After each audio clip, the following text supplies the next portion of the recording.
Not live. There we are. Welcome to our show. I'm Jake, Action for Liberty, as you know. This is our show where we expose corrupt politicians and the lying corporate media, and I can't wait to get into this. Joining me today is MAGA Jesse. How you doing, MAGA Jesse? I'm doing good. It was very fun to just watch that debate. We got some awesome things to talk about. Scott Jensen, he just took it to Tim Walz, and a lot of those moments of the debate, I can't wait to help break it down because that was just awesome. That was wiping the floor with Tim Walz. It was about time. I mean, Jensen murdered, and if you watched our last recap of debates, not like we just say that all the time. We were very critical of Jensen the first or second debate. Hard to keep track of the debates. I guess technically the first debate's the Farm Fest, and that was in August, and then you got the debate that we recapped 2 weeks ago that was like aired nowhere. Then you got the no-show debate last week on KSTP. We didn't even talk about that. And then you got today's debate, which most people didn't know about. I'll get into it in a second. Bridget's joining us in the studio, reading your comments. Please, we want you to be a part of this program. Go ahead and tell us where you're watching this from. If you're watching it from Lake Elmo, where I live, or if you're watching it from International Falls, let us know where you're watching this from. And then, as always, we got Dawson in the control room. He's going to be running the dials. And Dawson did a great job today getting this video so that we could present to you as quick as we could. In fact, we would have been ready 5 minutes after this thing ended, right? One question I have for you guys that are watching the show, first of all, we were debating doing this live. Do you want us to do live commentary during the debate? Because, you know, I feel like it's hard for us to know when to talk because we might be talking over someone. They want to watch that. Let us know for future debates. Right, and it would have been pretty difficult to be able to do that one today because just like previous debates, these people cannot seem to get their cameras and their microphones working. So again, we were having all of these problems where the people, we just want to watch the debate, and NPR, an organization that does nothing but radio and video, they're unable to do the most simple audio and video checks to make sure that we can be able to watch it. It's embarrassing. Look at what these organizations are, and you know, like you pointed out earlier when we were watching it, Jake, these are our tax dollars at use. You can't turn them off, can you? But no, it's true. It's like literally NPR takes our money, right, taxpayer money, and they still have a inferior product. So this is two debates in a row where there's a significant portion where the audio, and in this case, even the feed was just not there. Like the first one, we had the live feed, the video, but we had no audio for like 9 minutes. And this one's got portions that are missing. Even with that being said, there was plenty of entertainment on this one. Oh, the gloves are finally off. This was great, great entertainment, great debate. And Jensen, it was a knockout punch against Walz. I mean, he screwed up the last question on abortion like he always does. Other than that, it was a knockout punch. Yeah, and the screw up on Alex Jones and Jesse Ventura. There was also that one too. Yeah, you're the only one that thought that one there, Maybe that's just Jesse. me that got offended, but I mean that one hurt my feelings there, Scotty. I know, it hurt your feelings there. Actually, I'm not anti Alex Jones. The guy's damn entertaining, and he's right about a lot of things. But I don't think I was as hurt as you were on that one. Yep, probably not. All right, let's get right into it. Dawson, we're gonna go to about 10 minutes, 30 seconds. I'm gonna go in order. Now, I'm going in order in the timeline, the chronological chronological timeline. Did I have that right? I'm having a really bad moment right now. Timeline of when this occurred instead of what I thought's the best. Because really, once we get into, what are we talking about? Around 37 minutes is when they start talking about COVID. That was by far the best part of the debate. And where you could be very proud of Scott Jensen. And I'll also say you could be proud of Scott Jensen many other times where he's going and attacking Walz on the Feeding Our Future, which is just, to me, any person with common sense understands that Governor Walz fumbled that one. Yep. So let's start with 10:30. This is a debate on taxes. They talk about government spending and taxes. And this is what I like about what Jensen's saying. He's really talking about getting rid of an income tax in this. So let's go play that 10:30 in. Something happened to our feed there, Dawson? Why do we have that screen? Okay, there we go. If we use the surplus to backfill, if we would cap our expenses and let the normal inflation of revenues build into that, could we get there? I don't know. Could we get halfway there? I don't know. I do know this, that virtually any tax there is, Minnesota is in the top 10%, if not top 5%. And I don't know that I've ever seen Tim Walz see a tax that he didn't want to increase, whether it's adding an additional personal income tax bracket tax, whether it's his idea to have a 70% increase in our state gas tax. It doesn't matter. The idea for Tim Walz to try to face you and say that he's interested in reducing taxes is disingenuous. This has not been what he's running on. He increased the budget by more dollars in the last 2 years than any other change in a budget from one year to the other in the history of Minnesota. Yeah, stop it right there. So that's a great point. That's a great point. Go after Walz on taxes.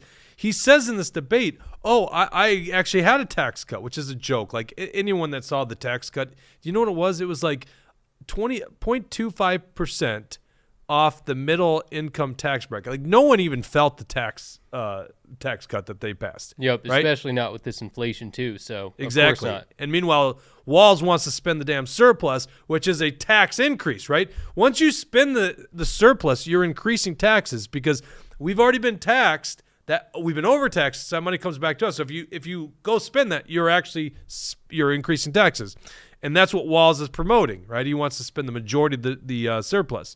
So good on Jensen for going after him in taxes. Now watch Walz's response to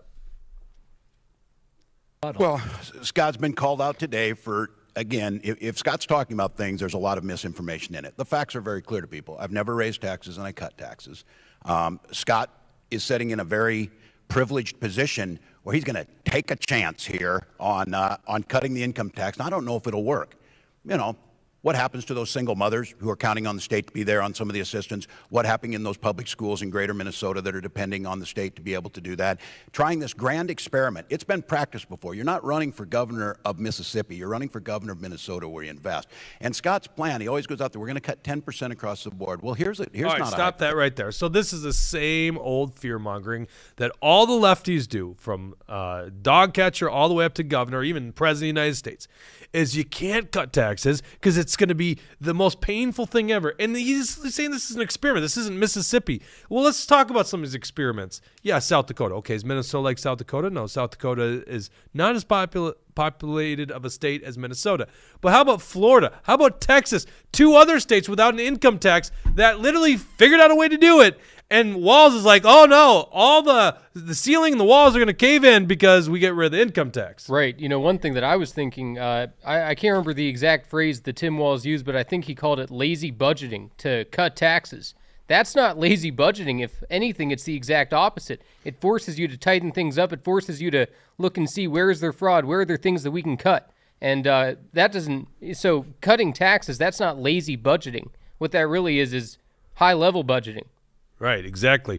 All right, let's skip ahead now. I thought, once again, Jensen won the part on taxes, right? And I think most people don't want to pay more taxes, especially in this environment.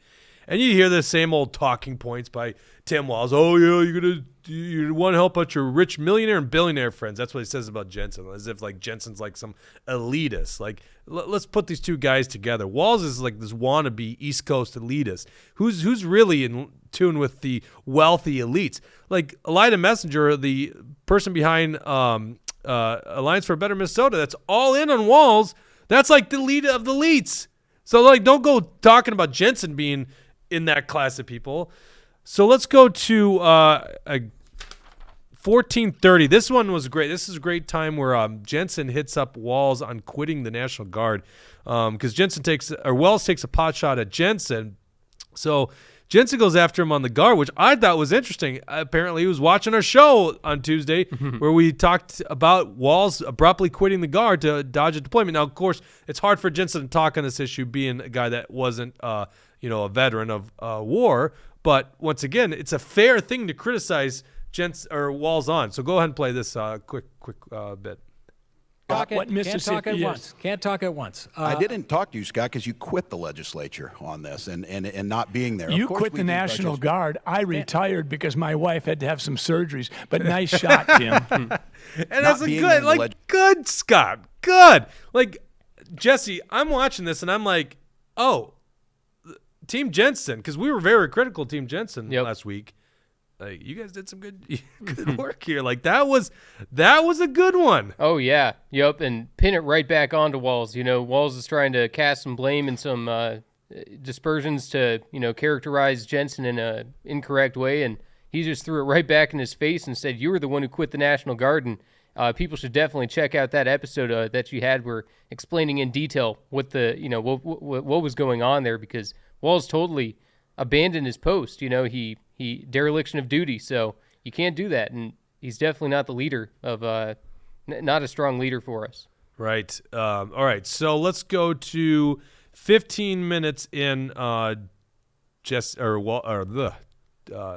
What's your name again, Dawson?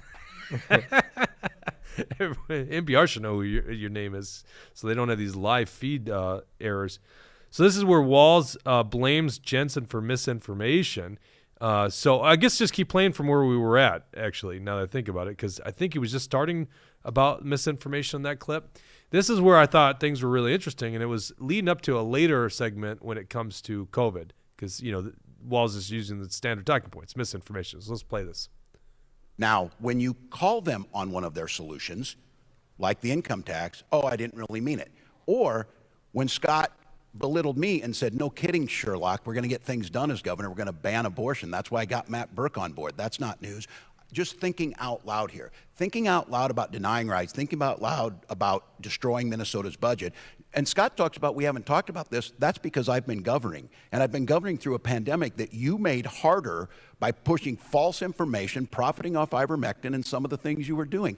We have to get the work done. We're not going to get everything right. But this vision of a failed Minnesota, a failed system, no, not everything works perfectly, but we can adjust to those. Minnesota's system has set us apart from other states. We need to keep going in that direction. Okay, all right, pause it right there. So once again, this is just, they really get into COVID a little later, and I can't wait to do this segment because we'll have a lot to say about it.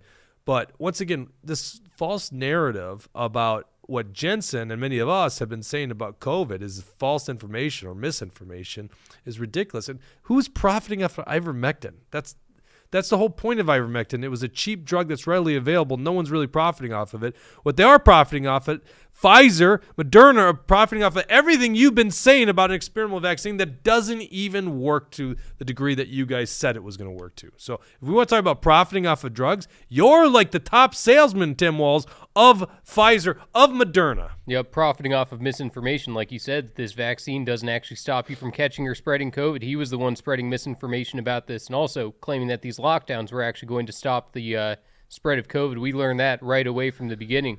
And he says that, people going out and living their lives was making his job harder as governor. Well, I'm glad to have been part of the resistance, Exactly. No way. Yeah, and we'll be very proud to be part of the resistance as we get in that part of the debate. All right, so keep playing this when they get into the topic education. There were no more deaths caused by... Hang on. Let's talk about something that is not working well, and that is... How about locking down the kids? Let's talk about Minnesota test scores and what happened in our schools. It's almost like they coordinated that, right? I would love that. The scores are not looking good, especially in math. What does the state do now to turn that around, and how do you plan to get students back on track? And Scott Jensen, let's start with you. Well, I think Tim just said a few minutes ago, Minnesota's got some of the best schools in the country. I don't know where that fluff comes from. Quite frankly, Minnesota K-12 education is in trouble. We have had devastating results from the recent release of the National Report Card.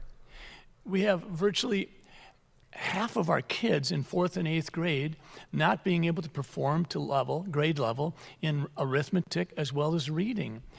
We were absolutely one of the worst in the entire nation. This isn't the time to be, if you will, parading around with your chest out saying, haven't we done well? No, we haven't. And I don't think it's a lack of dollars. I think it's where are we deploying the dollars?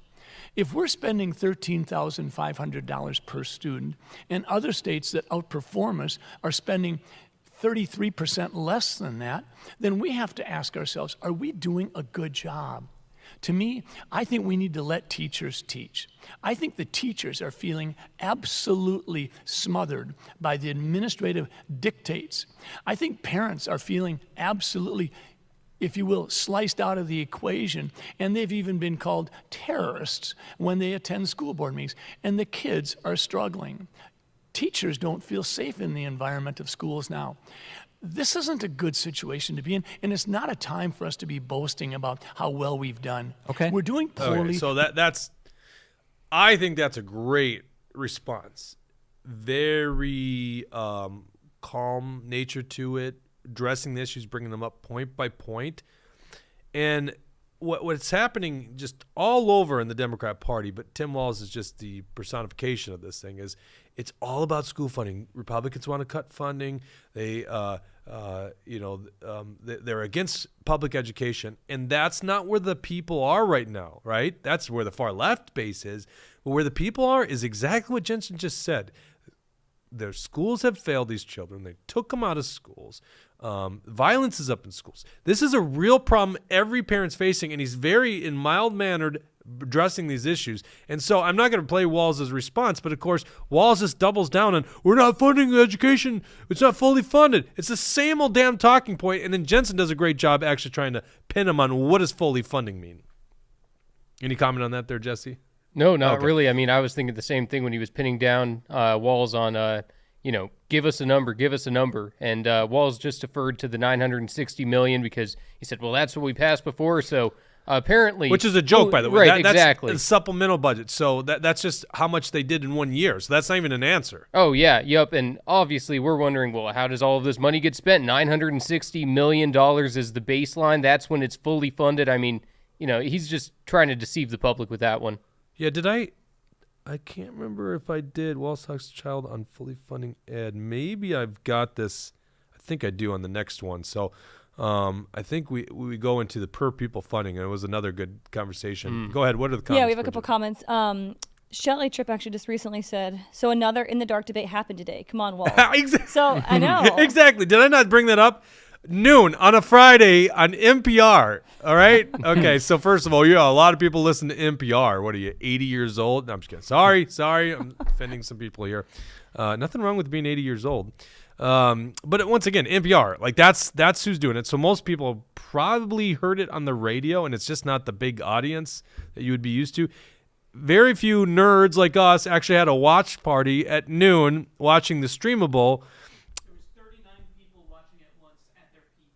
No, wow. Come on. 39 people at their peak were watching it? Yep, that's what I saw. You're kidding me. What is it? Look at the video right now. How many people watched that live?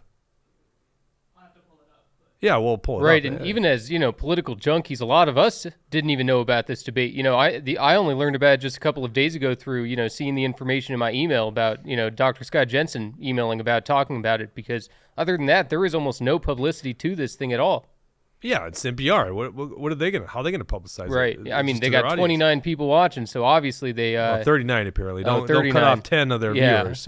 Well, then you add another 4 because of us, right? Oh, sure. So we're undercounting us by 4. What is the number on that feed now, say, Dawson? Well, what's much more? Don't just tell me much more. Right now it's at 5K, Oh, it's at 5,000. which is normal for not being live. Yeah. I'm not surprised by that.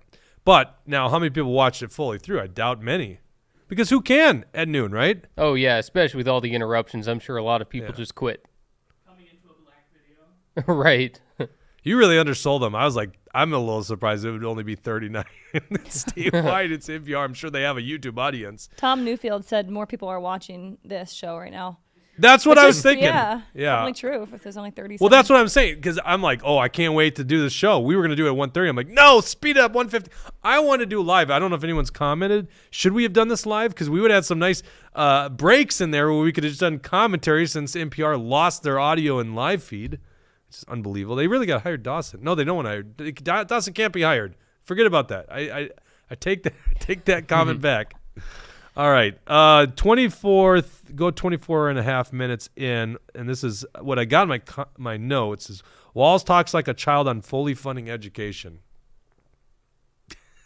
And some of their new things. So it's Scott about Jensen, that. Scott Jensen, what's wrong with that? Mike, I will defer some time to Tim. Could he just please give us an answer that people can understand? $960 million Okay. to close the cross subsidy on special education that the federal government has not, allowing local schools and local school districts, not the state, to make decisions to fund their school. Okay, one at a time, please. Are you done So now? angry. You asked me to clarify. And that is as clear as I can be. Okay, So I you think- have a concrete number, Scott. Let Dr. Jensen talk. Go ahead. But hold on, let's pause right there. That's a bullshit response. 960 is not a concrete answer. It's like that was 1 year. Like, what does that even mean? The Department of Education's budget's way more than that. It's like $20 billion. So what's $960 million? All he's saying is a supplemental budget. And then, just to show how much a hypocrite he is, later on he goes on to talk about other issues that still aren't funded in education, like the special education gap. So it's like, you're not going to respond it. And essentially, Jensen, there's just no way to get to the bottom Right. of this. But this is where he's going with it, is there's no answer to that question. The Democrats will always say education's not fully funded. Right. Yep. Exactly. He was saying the thing that he did was fully funding education, and then he goes on to point out how there's all these flaws still in education, how there's all these discrepancies, all these things that are not fully funded. So he's not even living up to his own talking point of saying this 960 million is the actual number. So, Exactly. like you said, he just wants more money. There's never going to be a number. Right. Yes. And more money, more fraud as well. The more money we put into it, the more fraud, and the less money you have for your own children's education. I skipped a part, but Jensen actually goes after the teachers union, which I love because, so many Republicans are so fearful of the teachers union, can't say anything bad about it. It's like they're never on your side. They're always in the tank for the Democrats. So might as well go after him, and good on him for that. So keep playing that same clip there. Thank you. I think that what would help people is to be able to compare one state to another state. If you look at how we performed on the nation's report card, we performed inferiorly to North and South Dakota, Iowa, and Wisconsin. We spend more per student than any of those states do. We spend approximately $13,500 per student. The question I would ask Tim Walz is, what is the number that he considers fully funded would be? We spend $13,500 per student. Mississippi spends $9,000. We spend $13,000. What is the number that we can hold on to going forward? The number is 6,800 from the state of Minnesota. Well, we're already spending $13,500, so you want to cut it in half? That doesn't make any sense. No, that's what All it right, is now. stop it. Yeah, it's like obviously Walz wasn't a math teacher there. Like, what's he talking about? It's not 6,800. It's 13,000. So like, what is the number? He can't give you a number, and that's the scam here. Is the Democrats never have a response to it. All it is a talking point. We've talked about this many times at Action for Liberty. It doesn't matter what Republicans do on education. They're going to still blame the Republicans for wanting to gut education, defund it, that they hate public education. I remember Republicans failed us in, I think it was 2017's budget. They had the Senate and the House, and they fully funded education. Basically, it increased by $1 billion or something like that. And the Democrats go to the podium after they pretty much got everything they wanted on education from the Republicans. And the first thing out of their mouth is, well, it's clear the Republicans don't want to fund public education. I'm like, you'll never win. You just never win. That's their talking point. They're always going to have that talking point no matter what you say. We got a comment, Bridget? We have Kathy saying, only someone who has never worked in the real world wouldn't want to know what the value of dollars spent in education. Yes, exactly. Like Walz is... we got into Walz's past record resume when we were on our last. If you haven't seen the podcast we did with Command Sergeant Major retired Thomas Behrens, go listen to that. And Jensen had a nice little dig at Walz about his time teaching, which actually I thought was good. Scott Jensen was like, I just retired as an associate professor at the University of Minnesota Medical School. And so I've been teaching more recent than you. And then he kind of takes this dig at Walz being like, didn't your time as a teacher abruptly end when he didn't say a Dewey, but basically he's referencing a Dewey where Tim Walz was going 96 miles an hour in a car. Right. And unless it had cut off, I never had heard Tim Walz say anything in response to that, which obviously would be his best move is to not talk about it. But I wish that Scott Jensen maybe was a little bit harder on that one. I mean, give people all the facts on that one and people will see that Tim Walz can't be trusted. Well, see, I kind of disagree with you on it because I think, if you just start throwing things out there, it's not landing. So this is why I disagree with you on it. Jensen kept going back to the $250 million fraud, right? Mm-hmm. So there are a lot of issues with Walz personally, right? And then there's the obvious really big policy issues. But if you just, if you're looking at the Dewey and you're looking at the Dewey, which is 96 or 97, or the most recent $250 million fraud, which is still not fully figured out, I'd keep going back to that fraud. I wouldn't be building the case in the Dewey. Right. You know, the only reason I do is just because the reason I would think so is because if I look at speeding and I look at speeding while under the influence of alcohol, I definitely think that speeding while doing a DUI is definitely worse. So yeah. Okay, let's move on. This is where I think things get really, really good. First of all, big lie by Tim Walz. 27 minutes, 30 seconds in, Dawson and Walz talks about. I wrote in my comments, Walz childishly says he's been out in public, but this is like the big lie here is Tim Walz. You can't ever find Tim Walz out in public. Like, well, I found him one time. Yeah. Oh, yeah. Jesse's got the infamous picture. I don't know if we can pull this up on the fly, but of him wearing the Dump Walz shirt right next to Tim Walz at the Nashwauk. Is it the Nashwauk parade? 4th of July parade. But you didn't know Walz was going to be there. No one did. Right? That's the whole point. The guy, if he goes out in public, there's no media package that he's going out there. So let's play this at 27:30. Of what is a vision? I think Minnesotans want some concrete ideas. Real quick. So this is coming out of let's see, what was it 25 minutes. NPR cuts feed again. So this is the audio comes back. We're like scrambling to get the radio feedback. So this is why you see a frozen frame here, is because they didn't have Dawson and they lost this feed. So that's why you're seeing a still frame here. And some of their new things. So it's Scott about Jensen, that. Scott Jensen, what's wrong with that? Mike, I will defer some time to Tim. Could he just please give us an answer that people can understand? 900. Whoa, where'd you go on that one? 27:30. There you go. Of what is a vision? I think Minnesotans want some concrete ideas on the table. That's why we've done 10-point plans.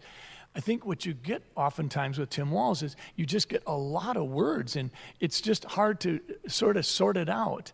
And that's what's making it so difficult for Minnesotans to know where do we stand. I mean, you didn't show up for the debate the other night. You said at the Farm Fest that Did we literally not have this? I swear to God, we had this section. See, this is what happens. So they lose the feed. Maybe we were listening to this part. Something? Is there something that you don't want to talk about? Here's what I would say Minnesotans are tired of. You just heard this. This is an amazing thing. Keep track of this. Debating a debate at a debate. What? The fact of the matter is governing Minnesota, I think Minnesotans have seen me quite a bit. I think they know we're out there. I've endured a lot of okay, so right there's the big lie. I think Minnesotans have seen me a lot bit. I mean, other than your Nashwauk encounter, he's definitely not out. Otherwise, and like you said, it's always hidden and unexpected. So, and he's canceled many events. Events that groups like ours or Mask Off Minnesota will go out and protest. And he just says, "Oh, I'm canceling. Oh, due to safety concerns." Like, what are you talking about? Safety concerns? So yeah, Tim Walz is never anywhere. Like, what's he talking about? Joe Odendahl has a comment. Well, let's just skip Joe. No, we don't need to hear. No, kidding. Go ahead, Joe. What do you got to say? He says, "I was alone with Walz in Northfield yesterday for about 30 seconds. Super easy access. I read about it in the paper and went and found him." What are you doing to me, Joe? Trying to make me look like the bad guy, the false information. You were not with Tim Walz in Northfield yesterday, were you really? That'd be pretty crazy. Yeah. Marie, honestly, it is a rarity. I mean, it's not like it doesn't happen. Literally, Jesse found out because he was actually at Nashwauk. I don't think it was promoted anywhere. But the guy is literally skipping public events left and right. And in COVID, he basically hid in the mansion or wherever the press conferences were he was all the time. Yep. So, no, this guy is not out there often. What were you going to say? I was going to say Deb Marie from Plymouth is on your side, though, for sure. She says, Walz lies often, lies confidently, and isolates people from the truth. Yes. Suck it, Joe. I really want to hear, Joe, I want to hear more about your encounter with Tim Walz. It sounds like if you had 30 seconds with him, it probably abruptly ended for good reasons. Okay, let's get to 29:30. This is where we start talking about COVID, and almost we could just play this whole segment. Whew, boy. Let's just start playing at 29, and I'll stop because there's so many good things, and this is where you could be very proud of Scott Jensen. And quite frankly, people like us, we really wanted to hear this debate. This has not happened yet, but let's have an actual medical doctor debate the science and debate the efficacy of lockdowns with this asshole tyrant wannabe Tim Walz, who locked down our state, shut down businesses. So start playing at 29:30, please. Came up, Scott Jensen, outside the mainstream on COVID. True or false? I think I've definitely been a skeptic, to be sure. I think that I was the first one, and it was interesting. We're talking about this morning. I got a text from a physician, and he said, I just reviewed a death certificate on a patient of his, and the patient had died of a fall. But in box 2 on the death certificate, the contributing condition box, they had put down COVID. So I'd reached out to him. I said, why did they put a contributing condition of COVID? He said, I have no idea. That was probably where I first became, if you will, identified as the skeptic. And I had expected that someone from the Department of Health would contact me. I was vice chair of the Health and Human Services Committee at the time. But there was no response at all. All I got was 3 months later, for the first time in my life, I was being investigated my medical license, and that's been 5 times. But it's never been done because of a healthcare service I provided. It was because someone didn't like my politics.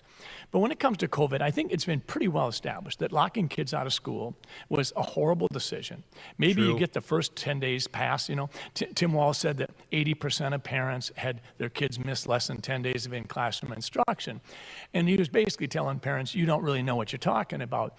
But I think the locking out of kids was horrible. I think the locking in of nursing home patients to die a lonely death, and to see Tim Walz's Commissioner of Department of Health, Jan Malcolm, working with their staff to try to find a way to deflect that responsibility on emails where they're trying to blame parents and kids.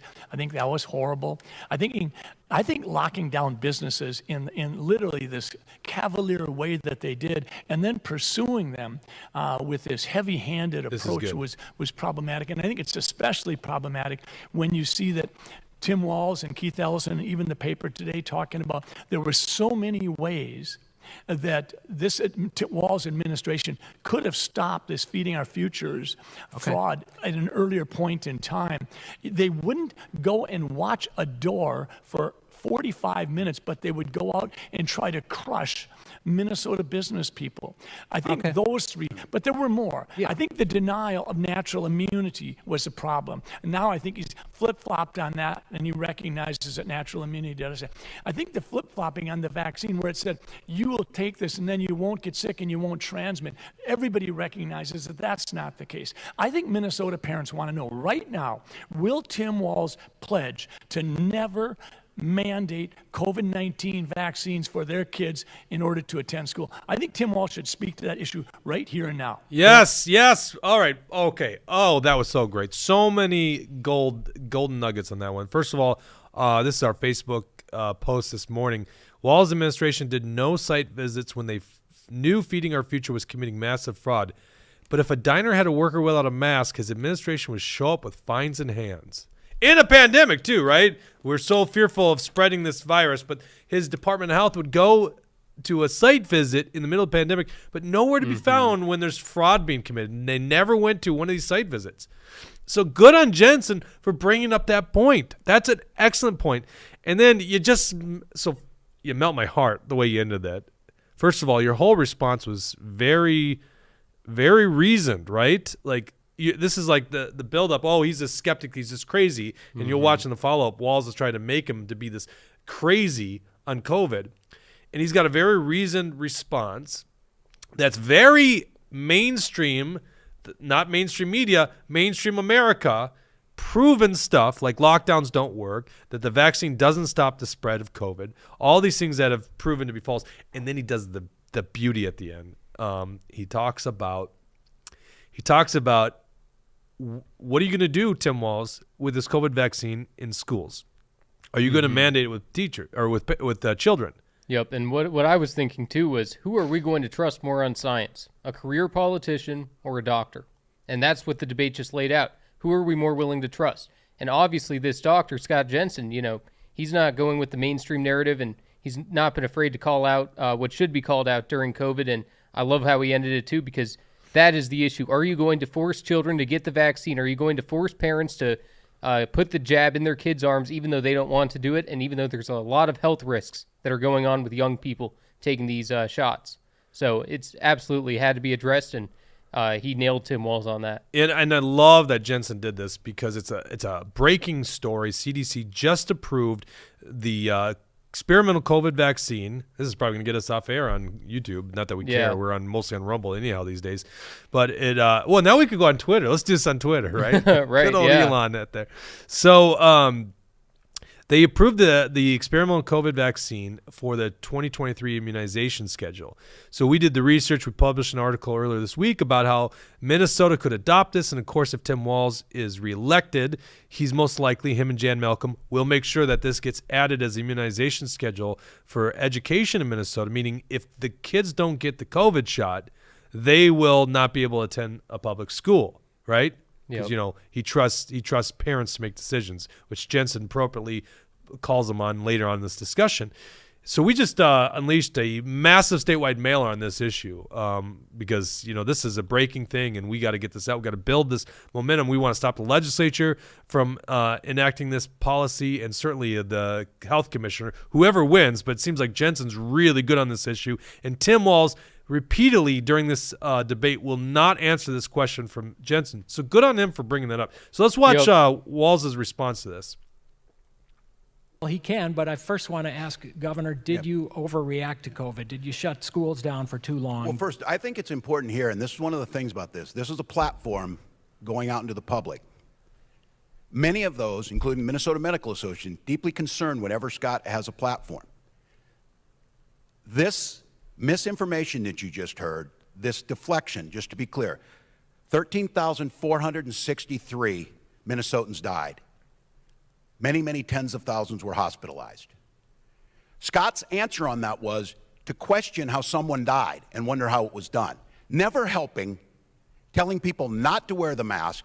He can't even practice in hospitals because he can't follow their procedures. All right, stop it right there. That's just bullshit, and everyone knows that's bullshit. It's not Scott Jensen's fault these people die, and Scott Jensen, quite frankly, has every right to question these deaths. That's actually what got him propelled onto the scene, is they're labeling COVID deaths that aren't COVID deaths. Mm-hmm. I still wonder, Jesse, and you, Mr. Conspiracy Guy, what the hell happened to flu deaths in 2020? How has that miraculously just disappeared? Oh, yeah. Shouldn't we be questioning COVID deaths? Oh, 100%, and especially because we were learning that, sometimes these hospitals are making money by labeling things as COVID deaths incorrectly because then they get more funding and, because you gotta fight COVID.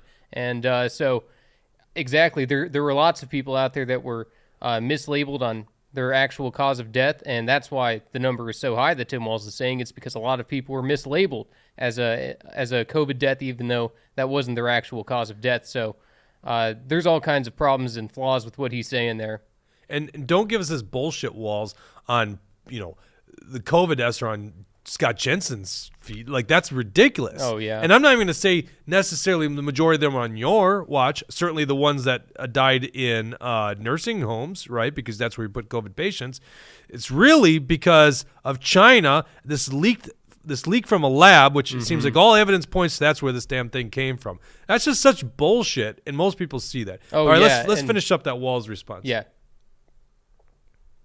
Mentioned his license has been investigated 5 times. It's currently being investigated now.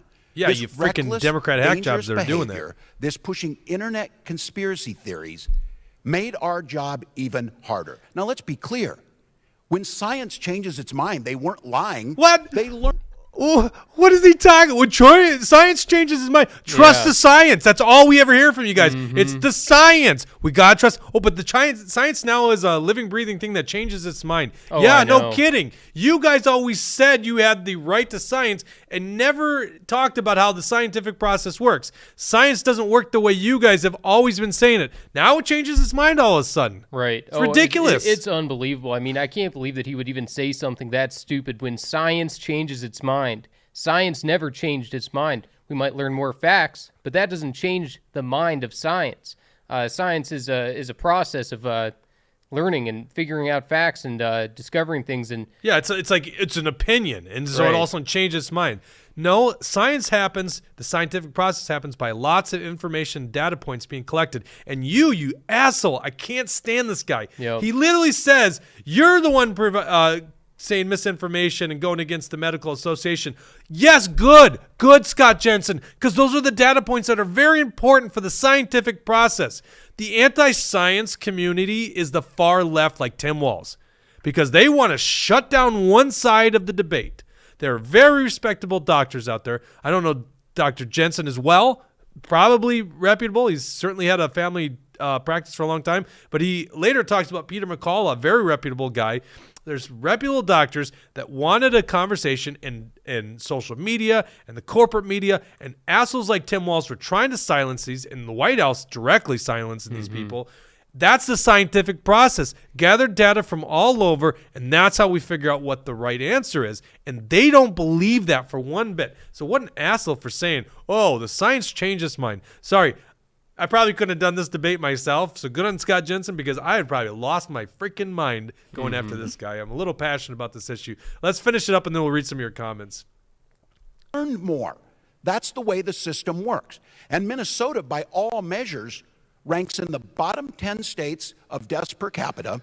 We've been able to protect our long-term care facilities. Now think about this.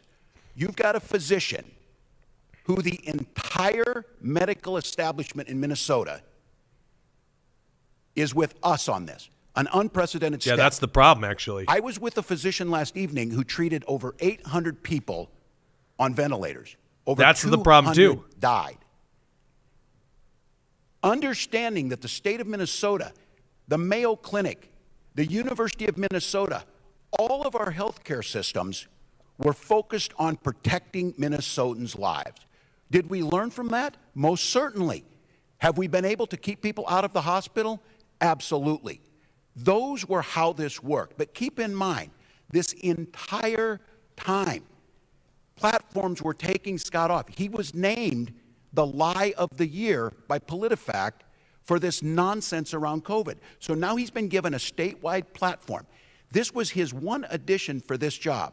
Don't listen to the experts. Demonize MDH. Believe you have all the answers.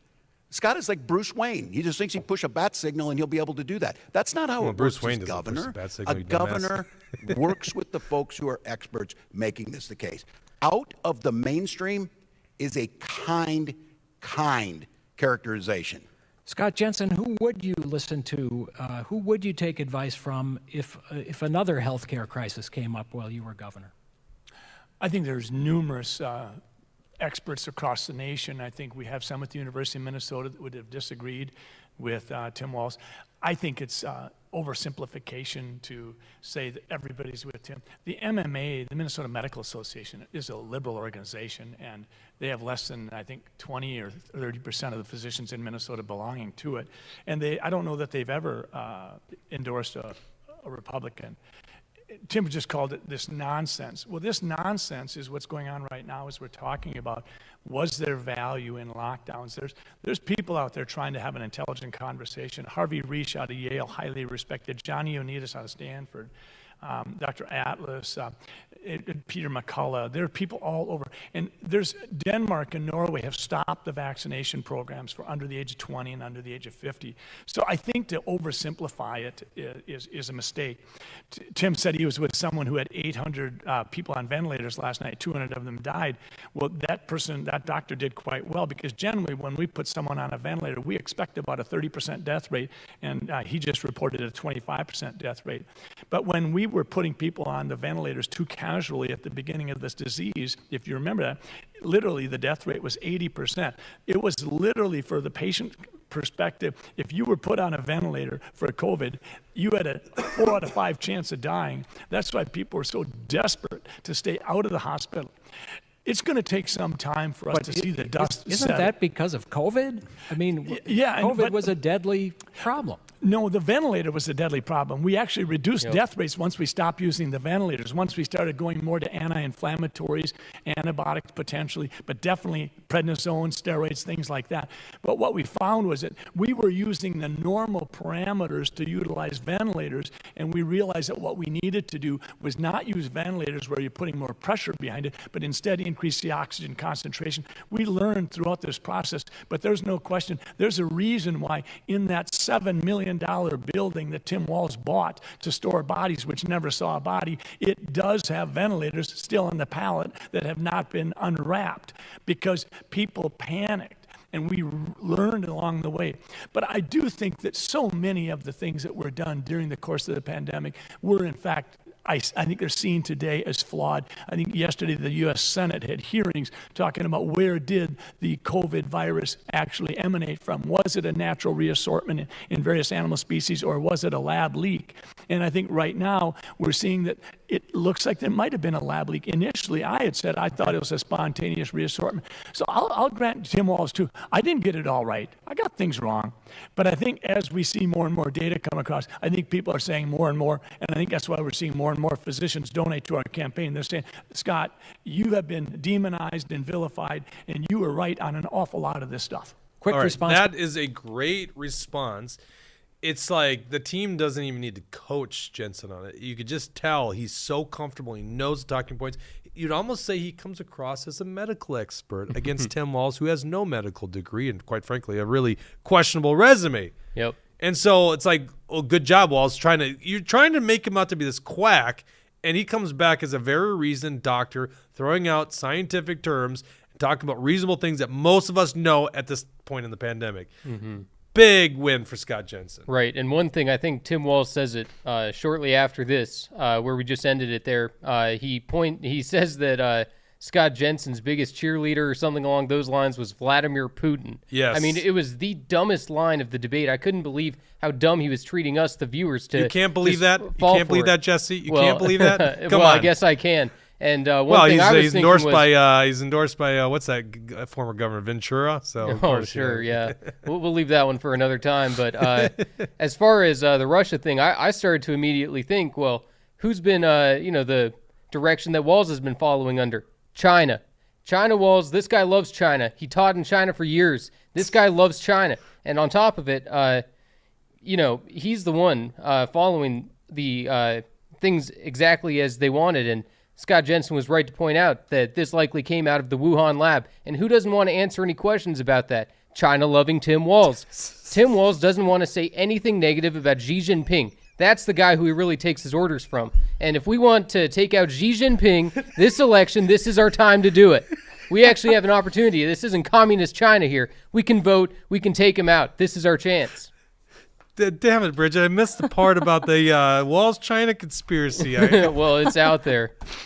Oh my God, that was unfiltered MAGA Jesse. Let's go to some comments before we continue playing because we want to play the rest of that segment. Well, I'll throw in Joe actually again. Joe says when Walz calls Jensen a conspiracy theorist, it's time to quote Jesse the Body.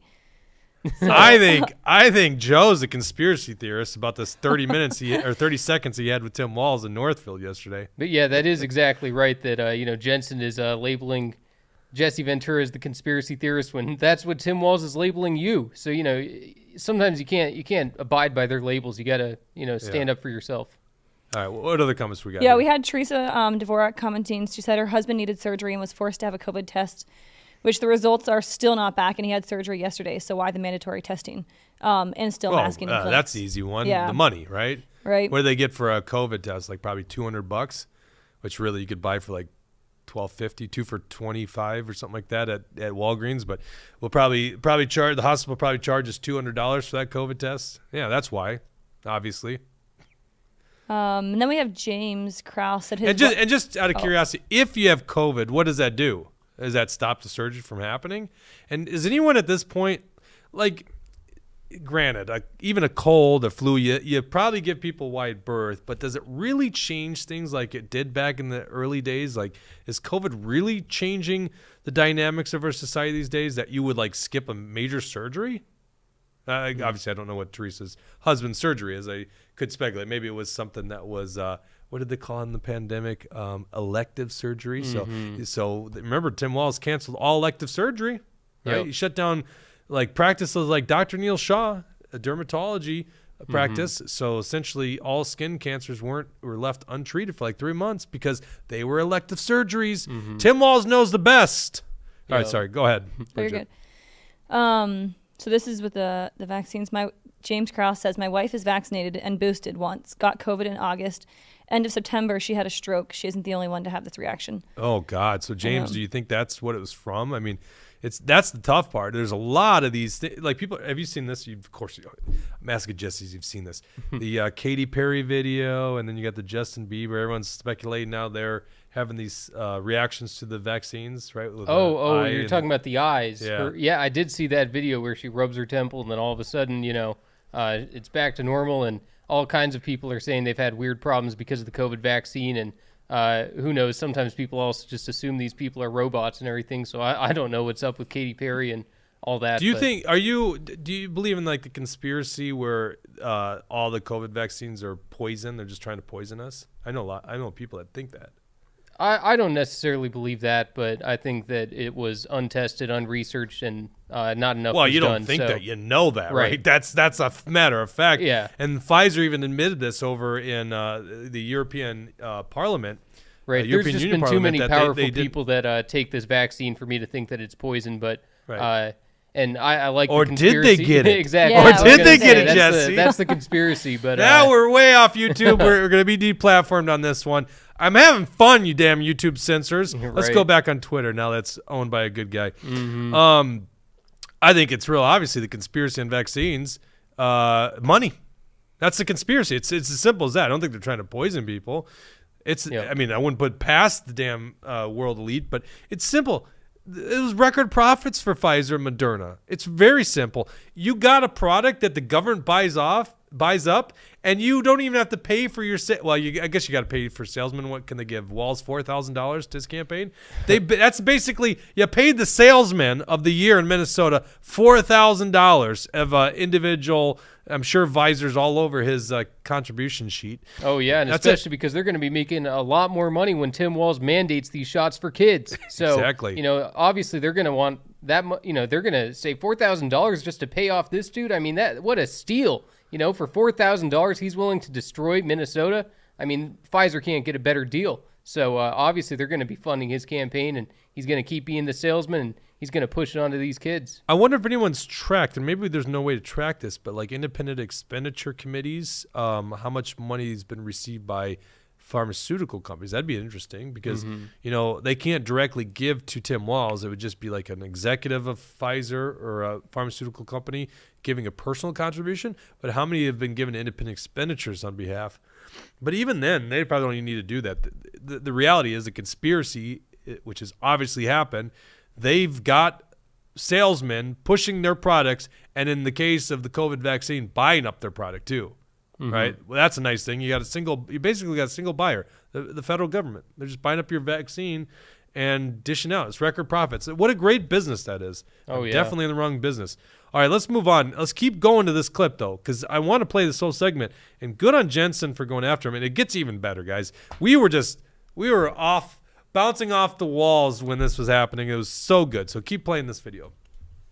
Governor, then we'll change to another topic. No, I don't want to change. platform Scott anymore on this. That's simply false on this. And I'm not going to apologize to Minnesotans for listening to the mortuary science people and the coroners who were using their data as they were seeing coming in the early days of this. I wasn't going to allow a single Minnesotan the indignity of being put in a U-Haul. So we made sure that we were prepared for that. And again, the good news is we sold that building at a profit afterwards. That's what government does. You prepare for these situations, you listen to experts, and then you tackle them the best you can. There's going to be, after the fact, we learn from them. So we go back and look at them, and then we make adjustments. That's how this works. It's not be expected to be perfect, but we need to follow the science. We need to follow the best practices that are out there. And What it's if the science just, changes the its mind, idea Jesse? of questioning what the mainstream view of this was in the early days of a pandemic. There's over 1 million over 1 million Americans dead, and as I said, 13,463 Minnesotans. If those families are listening, I'm deeply sorry for your loss, and know that the state of Minnesota put that as a top priority, not some internet ivermectin, hydroxychloroquine, but the best science. All right, stop right there. Once again, this internet conspiracy. This is a medical doctor. What's Scott Jensen, like 68 years old, something like that, and practicing medicine 30, 40 years? And you just say he's he's like trying to make him out to be this like internet conspiracy theorist. No, those guys are the ones that are endorsing your campaign, Scott, or Tim. The actual people out there treating COVID patients, knowing the science, teaching up at the University of Minnesota Medical School up to recently are the ones saying this stuff. Now, it's not all of them, and that was the problem with the pandemic, is we learned really that the medical establishment's just way off on things. And this happens all the time. Remember, the financial establishment was way off in 2008 or 2007, 2008 with the housing market crash. The establishment's wrong on a lot of things. The Defense Department establishment, the military industrial complex was way off in weapons of mass destruction in Iraq. This happens all the time where the establishment is wrong. But the problem is Tim Walz says, oh, I'm going to tap this tyrant button. I'm going to take your freedoms, and there's going to be a dial all of a sudden, and I'm going to wind this dial and depend on how much freedoms you get, and I'm not going to do it equally. If you're the largest candy store in Minnesota, you can open, but if you're a little diner, you can't. And meanwhile, there's $250 million of fraud, and we don't do one site visit. But if you're up in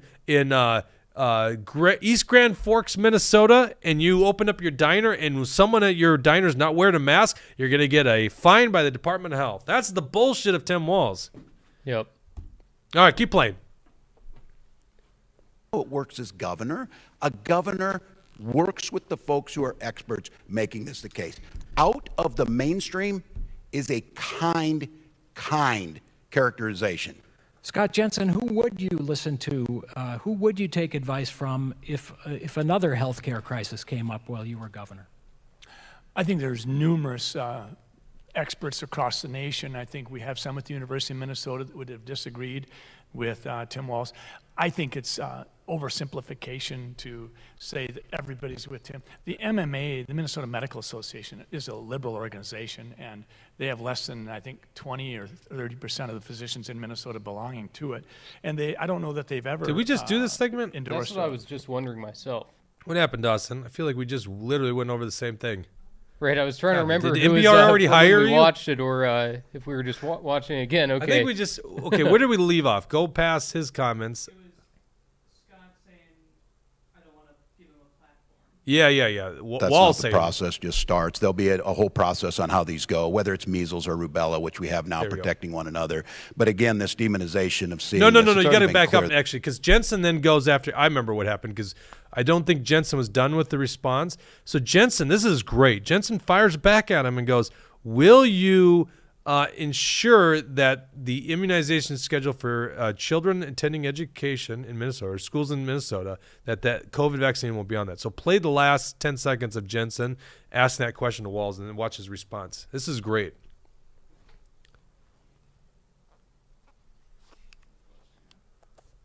Not we got to some be. No, you got to internet. be on the Jensen last part of the Jensen part. Worthwhile. And then I never heard Tim speak to the issue I asked. Will he pledge to Minnesota parents that he will never mandate COVID-19 vaccines for their kids to go to school? Scott knows that that's not the process just starts. There'll be a whole process on how these go, whether it's measles or rubella, which we have now protecting one another. But again, this demonization of seeing this, No it's already answer. been clear that won't be done. But what will happen is that there will be a look at this. There will be the best practices will go through. There will be a public Dodging the comment question. period. There will be all that. That hasn't even started yet. But this is once again not just that demonized, telling parents this. And again, I think it's really important. The only person that proposed a vaccine mandate was Scott. Scott proposed mandating that parents couldn't make the choice for their own child. And again, Scott does that with What is he abortion. talking He knows best. He believes that he knows better than what a woman would do, and that's what you're seeing in COVID. So, no, there's not. That's not So, how the Mike, I process asked a works. straightforward question. I said, will Governor Walz pledge to Minnesota parents that they will not have their kids mandated to get the vaccine in order for them to attend school? And As a governor, he switches over to abortion. And a few moments ago, he called me Batman, I guess because I'm Bruce Wayne, which is terrific because just shy of Halloween, I would like all the kids out there. I don't think they'll be able to vote, but if they think I'm Batman, that might be advantageous for me. But can we stay on topic a little bit, Tim? I mean, Well, are you going to tell parents The that their point kids was can how go to this school worked. if they say no to COVID-19 vaccine? Are you or not? The misunderstanding with the job of governor is so apparent. Can I give him some more time on this? Because I think Minnesotans be very clear on this. There's a process that will come forward on recommendations. Right now, there is no plan to do that. The answer is no, we are not doing that.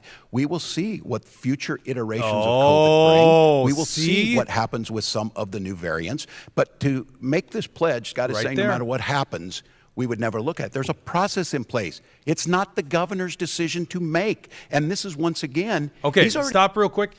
And that's a lie. And we looked up how this gets changed in Minnesota. Now the legislature can pass something in a bill that mandates the COVID vaccine. That's going to be very hard to do, and we'll fight that tooth and nail. But there's a provision that allows the Walz administration or the Jensen administration, let's maybe hope that's the latter here in this case, right?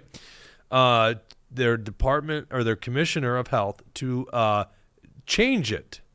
Now, there's some safeguards in there, but we know how safeguards work when it's the COVID vaccine, right? Because they will push to the end of the day to get what they want on it. And so he's dodging this question, and then he leaves it open. You just heard it. He says there's no plan in place now, but in the future. So this is, and I'm glad we did this big statewide mailer on this issue, because this is exactly what we're scared of, and this is going to really rile up a lot of Minnesota families, a lot of people with little children. They do not want these children to get these experimental jabs, especially when they're seeing these stories about people having the adverse reactions. So let's finish out the segment, Dawson. He made the pledge that he wouldn't do that. So we get a variant that comes on that starts killing children. Scott's already made that pledge. There's nothing he's going to do about that. That's not governing. That's grandstanding. All right, let me change the subject. Let me finish real quick. I mean, 30 seconds. Tim said that he trusted parents. Now let's just dissect what he just said.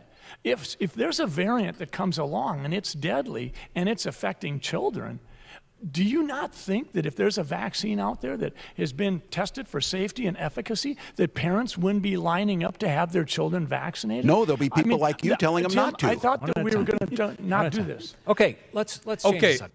And look at that smug little. See, Jensen, you're going to eat your own words because you said he has a nice smile, because I don't know what the hell you were talking about that in the last debate. He's really put on the spot on that one. He's got the most phony smile ever. We should do a montage of Walz's goofy smile. Right, maybe that's why Jensen did it, because obviously Walz is a weird-looking dude and a weird smile, so maybe he said it just so we pay attention to it. 4D chess Scott Jensen like you do with Trump? Maybe. That's what he just did. He just did a 4D chess move. You saw that, Bridget, right? Because that's it. Trump's always got a plan. It's 4D chess. Yeah, maybe Jensen has a plan too. Maybe that's why your homeboy endorsed Jensen the other day. Yeah. Well, yeah. I mean, I love to see that Trump is getting involved in Minnesota. I mean, obviously, we want Trump to pay attention to what's going on here, and we got plenty of corruption to go around here, so we want to expose and we want Trump involved. So happy to see that on Truth Social. Obviously, yeah. Yeah, but Tim Walz, he said there will be a process. That is a yes. That means he is going to mandate the vaccines for your children to go to school. So he's trying to walk around it, say everything but yes. But that's exactly what he means, and that is terrifying. And who knows what kind of health consequences we're going to see because of it. But I mean, that is the most dangerous position he holds. Exactly. All right, Bridget, got a comment? Yeah, we have 507 on Facebook saying what Walz just said about the process and routine. But it's also not the governor's job to close down businesses in order to choose which ones can remain open. Yeah, and Walz's response is so extreme there. He's just talking about, well, that's not leadership, Scott. It's like, you're not a leader, Walz. Like, you're just literally mandating things. That's not leadership. When you got to tell people what to do, that's not leadership. And the hypocrisy is just so open here, is that you say you trust Minnesota families, you say you trust women to make their own healthcare decisions, but you don't. Because when it comes down to it, you want to mandate a pharmaceutical product that's experimental, that's lining the pockets of the pharmaceutical companies, and that's just the way it's going to be. And Scott Jensen, he's not saying don't take it. Maybe personally he's got issues with it, but he's not going to tell people not to take it. I don't think Scott Jensen's ever said that. I think Scott Jensen has the very good mainstream position here. It's the choice of the individual. It's definitely the choice of the parent. That is a reason. That's our position. That's always been our position. If someone wants to get the vaccine, they can get the vaccine. Yep. Right? No one's saying, no, you can't have the vaccine. That's not. It's never. Has anyone even argued that? Certainly, people would argue, and myself included, that government should be buying up the product, but no one's ever said you can't go. It's just like marijuana. People should have a right to choose if they want to smoke marijuana, right? It's pro-choice. That is true pro-choice. See, Tim Walz is pro-choice only on abortion. He's anti-choice on almost every other thing. He thinks he's got the little freedom down. He can just go like this. That's why that smug guy, I can't stand that smile. Scott, why did you have to say that? What else you got, Bridget? Well, Shelley kind of adds to your point. She said, I'm a woman and I haven't been able to make my own medical decisions for 2.5 years. That's right. So. That's right, Shelley. You know, and I identified as a woman yesterday, and I didn't get my. No, I'm just kidding. That's never happened. That'd be the worst. Look at it. Look at me. All right. Let's. Do we need to play this out? I think. Yeah, I think they were just play. I think they're changing subjects finally. That was a great segment. Okay. Crime. Okay, has so they go to risen crime. over the So past let's go couple to of years. 4330. This is where I think Jensen did a good job going after Walz on crime. Honestly, the debate wasn't as good anymore after this. I mean, it was okay. And once again, Jensen, geez, stop talking about abortion. You have the worst talking points. So if I'm critical of Jensen's performance, it's definitely on the abortion issue. And yeah, you got to stop listening to David Hand's stupid talking points. But other than that, I think this was a massive knockout by Scott Jensen that no one saw, right? Because they did it at noon on Friday. Luckily, we're going to make sure a lot of people see this debate because we're going to push out these radical statements of Tim Walz. So let's play 4330 where Jensen goes after Walz on crime. You have just heard the godfather of the crime epidemic speak, and I just got a word salad with no meat on it. I would say this. First off, at our last debate, Tim Walz said he's proud of his response, proud of Minnesota's response to the whole thing with crime. And then he celebrated yesterday an endorsement from Jesse Ventura, whereby Jesse is the same guy who was on with Alex Jones and said, police better wake up to the facts when you arm them to look like stormtroopers and make them look like SS Nazi troops. That's a recipe for disaster. Then, in the wake of the riots, 2 weeks later, Ilhan Omar came out and said that the police were a cancer that needed to be defunded and dismantled.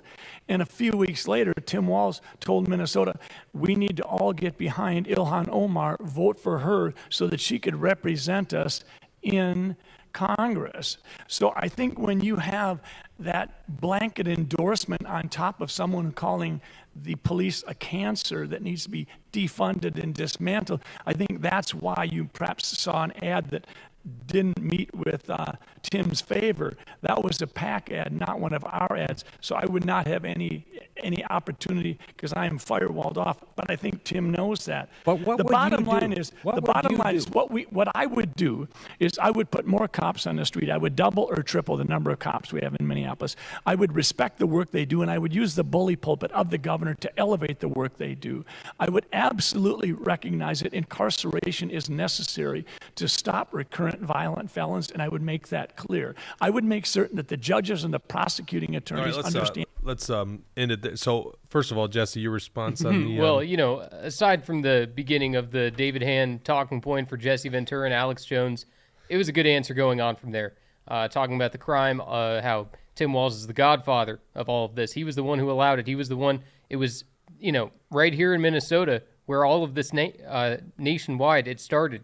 Right here because of the Black Lives Matter George Floyd protests and rioting, and because he didn't do anything about it, because we allowed this culture of lawlessness, that's why we saw it, you know, happening to the rest of our country. Tim Walz is the reason for it because he didn't step up to the plate when he was supposed to. And if you watch our last show with Command Sergeant Major retired Thomas Behrens, we actually dive into how Tim Walz abandoned troops before deployment to Iraq. How he lies about his record of being the highest-ranking enlisted member of the Southern Minnesota National Guard, in the Southern Minnesota in the National Guard. And so perhaps that's why he fumbled the response to the George Floyd riots, which he clearly did. And once you let 3rd Precinct burn down, it empowers this national, if not global, violent response by the left. And last I looked, the violence is mostly coming from the left in America, not from January 6th, despite what Liz Cheney wants you to believe. So, yep, the anarchy, the communists, the total shift of the left was allowed because of the Black Lives Matter rioting, and everything that happened was because of this. So they're the ones who are, you know, have allowed for things to be twisted so badly and for our entire society to start to crumble because nobody respects the rule of law anymore. Nobody respects the police anymore. So we're in a tough spot now, and it's because of Tim Walz. Bridget. Yeah, Kathy says Walz saying he has no tolerance for crime would be like the Kardashians saying they have no tolerance for money. So. Well played, Kathy. You're always going to win on our show by bringing up the Kardashians. Let's go to 4830. I just got a couple more segments, and then we're going to make Jesse's day by going to John Fetterman, which, honestly, I was just telling Kirsten this the other day. I didn't know anything about John Fetterman versus Oz until you guys brought it up on the show live. So you guys see my live reactions to who this goofball is, John Fetterman.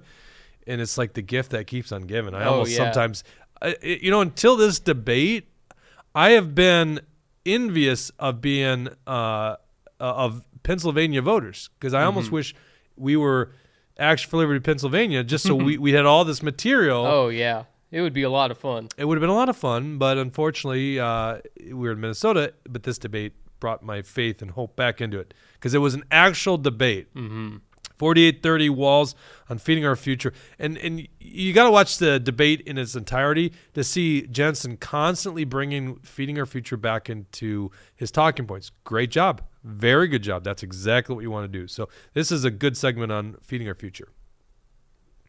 That these dollars were going to purchase Teslas and vacation homes. I don't think there's any question that we need to have conversations about real ideas, and we're not getting that. My team has put together 10-point plans. I have 3 task forces ready to go on November 9th on fractured supply chains, on public safety, and on student performance. We have those task forces in place. We are going to be a campaign that's going to be driven by ideas, not by word salad. Governor, since the Feeding Our Future story has come up, when did you first find out about the magnitude of this fraud, and what steps did you take to stop it? Yeah, well, first and foremost, no one supports fraud, and our this idea that these are people that are criminals. They took advantage of what we will find out when the investigation is complete, a way to make sure that they defrauded the state and they defrauded the people of Minnesota.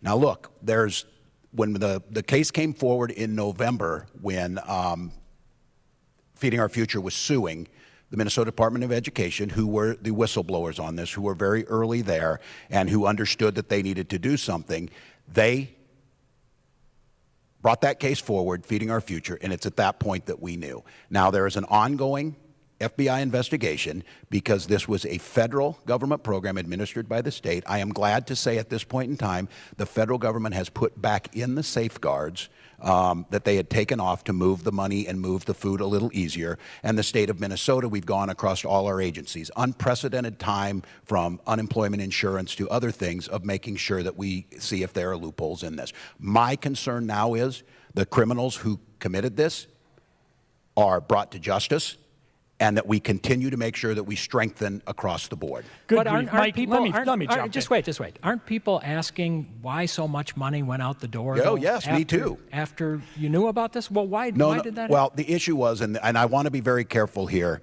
the FBI investigation is ongoing. I do not want to jeopardize any opportunity to put these people in prison, as they've asked.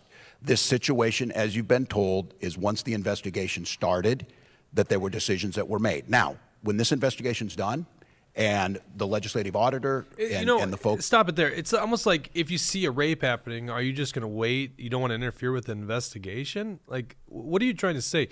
You see the frauds occurring. You have an obligation to us to actually stop the fraud. And they continue making the payments. It's a bullshit response there. Yeah, I don't support fraud. I just cover it up. That's essentially what Tim Walz was saying there, just trying to cast the blame away so that it's not his fault. But luckily, we've been digging into it. We know all the facts that between Judge John Guthman that, told him, I did not force you to continue these payments. And Tim Walz and his administration continued it. They didn't ever investigate it at all. And it proves that he does support fraud. And they're now blaming the federal government. So let's continue on with his pitiful response. Take a look at this after that investigation, we'll get a clearer picture of this, because I think then we will know. But it is unacceptable. All right, Scott Jensen. That's just a bunch of hogwash. You asked him when he learned, and he didn't answer the question. But whether he learned it in the spring, the summer, or fall of 2020. And he and his team have been all over. So I don't care what season he learned it in 2020. He learned about it in 2020. The FBI wasn't brought into it until April of 21. So clearly he broke the law by not notifying the Office of the Legislative Auditor. We know that. He knew, along with the Department of Education, there was a possibility that state expenditures of dollars were being fraudulently spent. Then then he said that there was a suit coming forward. That suit was brought forward by Feeding Our Futures against the Department of Education because they felt the Department of Education was being slow walking their applications. There's two jobs involved here. One was paying, one was applications. That was what the suit brought. At that point in time, Tim Walz and Keith Ellison could have gotten all the information they needed to see that Teslas were being purchased and vacation homes were being purchased. They waited at least 6 months, up to potentially 12 months. He is dodging this, and Minnesota needs to hear that. Now he's trying to once again blame the FBI. He already tried to blame the judge, but the judge came back and said, don't you dare do that, Tim Walz. I don't care if you're governor or not. And then he tried to blame the Department of Agriculture as well. Bottom line is, there's more to this story than we know. He won't tell us when he learned, he won't tell us what he learned, and he won't tell us who is he trying to protect. Governor, all right, let's stop it there, and I think we'll post a link here so people can see this stream. The last comment I want to do, and then I want to just quickly talk about Fetterman, and yeah, we're already over an hour and 15 minutes, is 5530. And then this is where Walz once again talks about this bullshit statement, and it just needs to be called out. He says he trusts women with their health care. Let's listen to this. And it's only on abortion, really. And abortion is not health care. It's killing, right? But this is a statement he makes over and over again. Have paid maternity leave programs in place.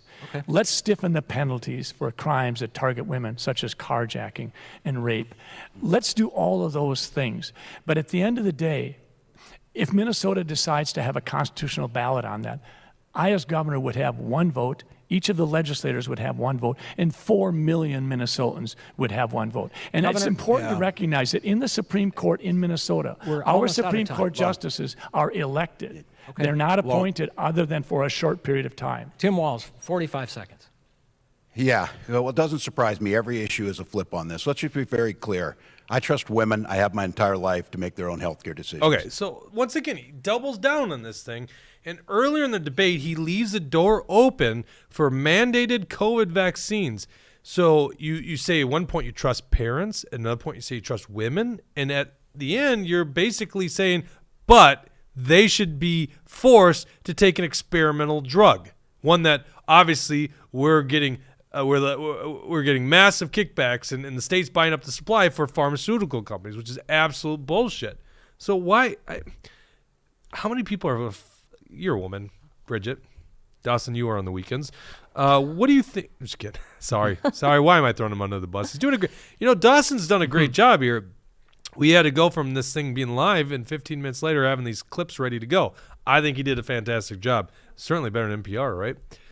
That's very true. How many women are buying this bullshit? I mean, I would hope nobody, because it's just, I think it's crazy. Because, I mean, for me, I've wanted to do nursing school forever, but I can't now because I'm not getting the jab. And I should have that choice as a woman. I just realized why I'm pro-vaccine mandates. It's keeping Bridget here instead of going to nursing school. There we go. No, but you heard it first. It is very frustrating. I am pro-vaccine mandates now because of that. No, it's absolutely ridiculous. And I think and we saw a lot of nurses who were really irate about this issue. And it was a good fraction of them, like 30% or something like that.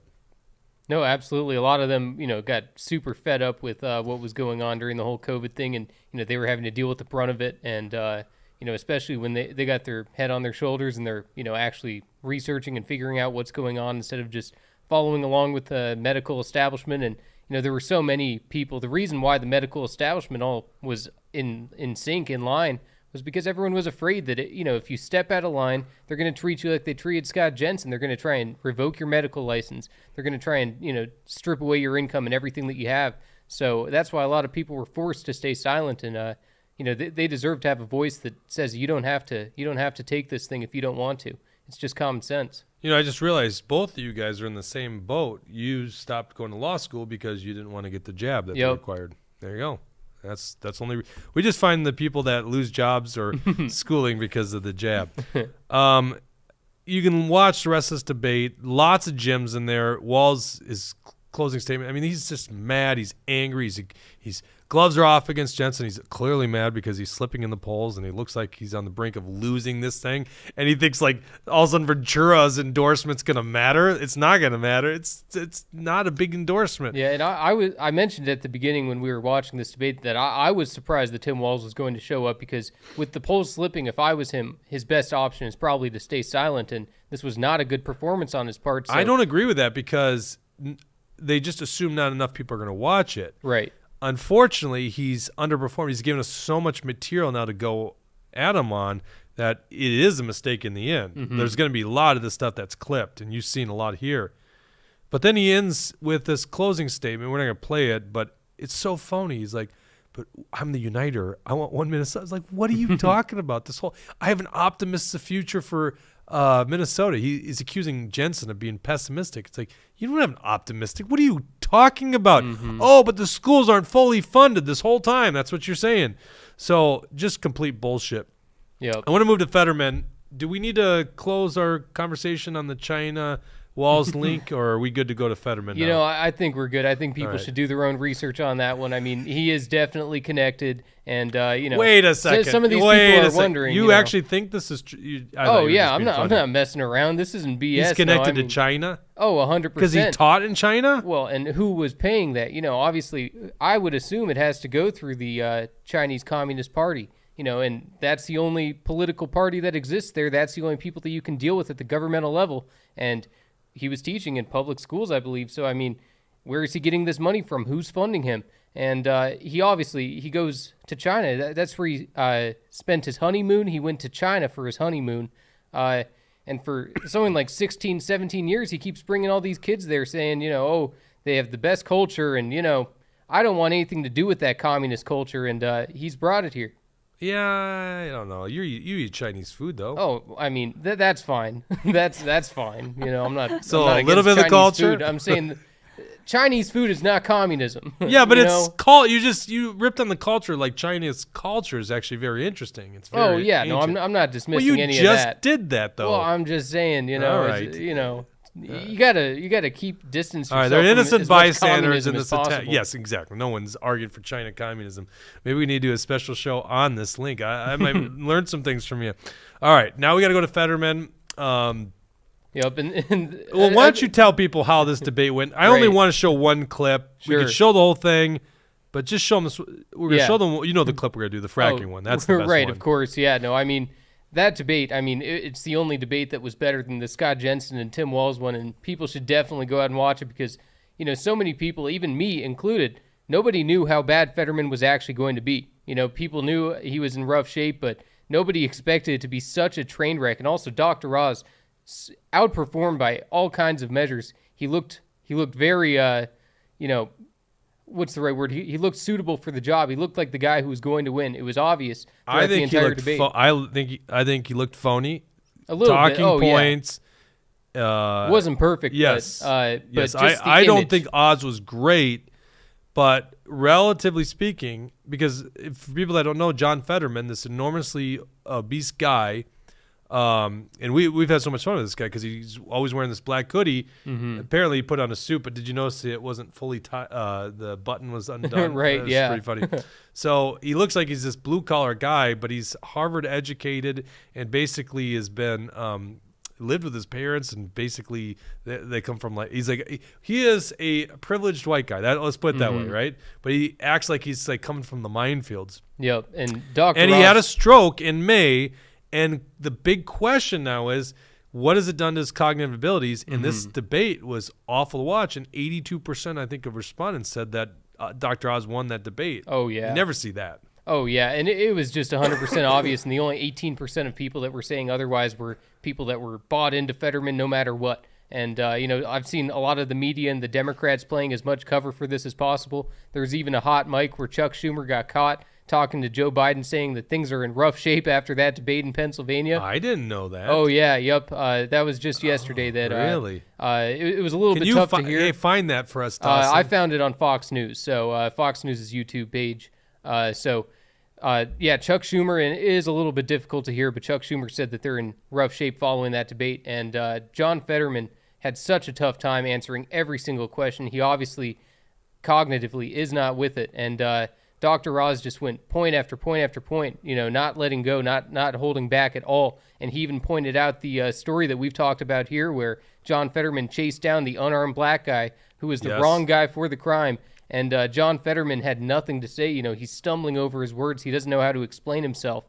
And he just looked terrible in that debate. And the Democrats, they had to have been kicking themselves saying, why did we nominate this guy? We just lost the Senate. This is one of the most unpredictable races, and it was going to go either way until now. Now it's 100%. Dr. Oz is going to win. Yeah, we talked about this on a show last week, I think it was, and it's insane. I learned this from him and William. John Fetterman, as Mayor of Braddock, actually stopped a black man who was just running, held a shotgun to the guy's chest because he thought he was some criminal. I'm like, how's this guy a Democrat Senate candidate? Like, that should just disqualify you in both parties. But certainly the Democrats who talk about race all the time, how's this their candidate? Right. He profiled a black guy incorrectly, and it should have been a crime anyhow, but apparently he didn't get prosecuted for it. Yep. So let's, if you found the clip, we'll play it after it. Let's play this. So this segment, Fetterman is just a liar like all these Democrat hacks, but of really interesting value, and this goes back to the 2020 debate. Pennsylvania is a big player in presidential politics and clearly now in the Senate because it's a swing state, and fracking is popular in that state. You go back a decade ago, fracking was kind of up in the air. We don't know where it's going. There's this false misinformation campaigns, right, by the left that fracking is leading to all these environmental issues, and it turns out it's a relatively safe way to harness our own energy. Especially and when so we Democrats do it compared to the third world countries. We do it a lot cleaner and better. So yeah, and so we're now all the best people to do it. Democrats are eating their words. So this is a segment where they show the changing views by both candidates, which the one on Oz was ridiculous. It's like, yeah, well, clearly just learn more on the subject. But the one on Fetterman is fascinating. So they actually show the quote from him and watch his response. I've never seen something like this before. Is there a timestamp for this? No, whatever I sent you, it just should autoplay it. It's 1 minute 45. Oh, you didn't have it queued up. So 1:45. There you go. Mr. Oz, Oz rule. Mr. Fetterman, 15 I seconds. absolutely support fracking. In fact, I live across the street from a steel mill, and they were going to frack to create their own energy in order to make them more competitive. And I support that, living closer to anybody else in Pennsylvania for fracking to myself. I believe that we need independence with energy, and I believe I've walked that line my entire career. I believe Democrats... Mr. Fetterman, I do have a specific question which you can continue on this topic, but you have made two conflicting statements regarding fracking. In a 2018 interview, you said, quote, I don't support fracking at all. I never have. But earlier this month, you told an interviewer, quote, I support fracking. I support the energy independence that we should have here in the United States. So, Mr. Fetterman, please explain your changing position. 60 seconds. I've always supported fracking. And I always believe that independence with our energy is critical, and we can't be held, ransom to somebody like Russia. I've always believed that energy independence is critical, and I've always believed that, and I do support fracking. I've never taken any money from their industry, but I support how critical it is that we produce our own energy and create energy independence. I must correct the record. Just a second, Mr. Oz. I do want to clarify something. You're saying tonight that you support fracking, that you've always supported fracking, but there is that 2018 interview that you said, quote, I don't support fracking at all. So how do you square the two? I do support fracking, and I support fracking, and I stand, and I do support fracking. Okay, thank you, Mr. Fetterman. And I stand, and I still support fracking. No, that was terrible. I mean, and the only thing that could have justified that was maybe he thought the question was going to Oz, because she said Dr. Oz, when he tried to interrupt, but even with that, I mean, that was such a terrible answer, and it obviously shows that he doesn't have the functionality to be a U.S. senator, and it's tough to see, and it was tough to watch, and he would have been better off not even showing up. I would have loved to give our viewers another hour of our commentary on that. Oh, yeah. Especially, I've never seen this before. The end closing statements, Dr. Oz last to go, and Fetterman interrupts, saying you want to cut Social Security at a point where Oz isn't even talking about Social Security. Yeah. It's almost like, does this guy know what's going on right now? It's so unbelievable. And it's a shit show out there. Senator Oz, it looks like, in Pennsylvania, right? Yep, that's what I'm thinking. You ready to make that well. prediction? What's that? You ready to make that prediction? I'm ready to make the prediction. Dr. Oz is going to win unless Dr. Oz has a stroke and it affects him worse than John Fetterman. I think it's a done deal. I think Dr. Oz has it. I think Dr. Oz is in less of a risk category as Fetterman on strokes. Yep. All right, let's close out with some comments here, Bridget. What do you got? So we have someone on YouTube saying, as a Guard member that responded to the riots and then was later insulted by him, it blows my mind that anyone would vote for him. And then his wonderful attorney general sued businesses for trying to open up and just live. Do we have a name on the Guard member? There's not an actual name. Oh, it's probably just a handle. Yeah, very good point. And I think he's referencing the comment about 19-year-old cooks. Once again, go to our last show. So I'm an Iraq War veteran as well. I served with the Minnesota Army National Guard, the Red Bulls, and 2 deployments. I was going to say retired, but I guess they call it quitting after 12 years, right? Because you didn't do the 20. But I left as a captain, and I sat down with Command Sergeant Major retired Thomas Behrens, who was the guy who replaced Tim Walz when Walz abandoned his troops and dodged the deployment to run for Congress. So that was a really good interview, and we get into that about this comment about the 19-year-old cook straight from Tim Walz's mouth. So, yeah, thank you very much for your service. Then we just have... That was to the commenter, not Tim Walz. Yeah. Yeah, clarify there. Greg Meyer says, Walz and Ellison are thugs, communist thugs. They should be behind bars. So. Yep, let's make it happen. Yeah. Okay. Yeah. Yeah. That never happened, right? Like, we used to do a show with if Jack. If they can try to get Trump, we can get Walz. We can get Walz. I know, that's true. Actually, it is happening. Jack Rogers used to always say that. He's like, they're not following the Constitution. They need to be arrested. I'm like, well, that's not how the political process works. Apparently it does now. The Democrats, they have the FBI. They just go after Donald Trump. Yep. Are there any updates on that? I just saw a press conference by Steve Bannon, and Steve Bannon was being very choosing his words very carefully with how he was saying it, because he was even complimenting the judge that gave him this rulement of the 4 months or the 6 months or whatever he was sentenced to. So he's still trying to figure out how he can get out of it. And he's saying, I complied with everything, and there is nobody from the Trump administration but Steve Bannon who had to testify in front of all of these committees for a longer amount of time when it comes to regards of January 6th, when it comes to regards of these documents.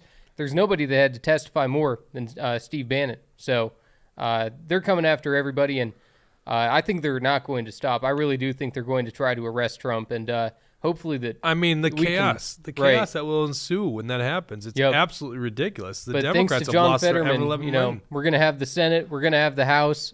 So luckily we'll be able to, do the other side of the research that we really want to know about all of these things anyway. So things could be looking very good for us. Well, it's going to be very interesting for sure. Okay, any other comments before we sign off there, Bridget? Doing a great job today, Bridget, reading those comments. We have one more from Brad. I'm glad nursing school doesn't want you anymore. Oh, well, we'll see. If we can get a Jensen that's against vaccine mandates. But we have Brad Ganser, back to the Pennsylvania race, a trust fund baby who bought a mayorship in a small town in New Jersey, carpetbags his way into Pennsylvania, and now can speak for the poor, elderly, and the minority communities. Good luck in November. Mm-hmm. I thought Brad Ganser was fishing down in Texas. What the hell are you doing watching our show? Why don't you vacation? You always complain about how busy you are with your business, and now you're tuning into us when you should be smoking cigars, drinking a couple beers in Corpus Christi, fishing. Well, I'm very honored. I should never insult our viewers for watching anywhere. I really appreciate that. So, all right. Well, that was a long segment. You probably couldn't tell I have a cold, right? Just getting over. Or was it the coronavirus? Mm-hmm. Oh, we better reach out to get the those jab. internet conspiracy theorists and find out what I should do, right? Mm-hmm. All right. Well, I had fun, guys. I was just chomping at the bit to actually talk about this Once again, Jensen, knockout punch, and Tim Walz. I would encourage you guys to go watch this thing. It's great entertainment. I would not blow smoke up your ass on this one. Generally, I'm telling you, these are not good debates. They suck. This was good. This is worth watching. So thank you very much for tuning in, and we'll see you next week.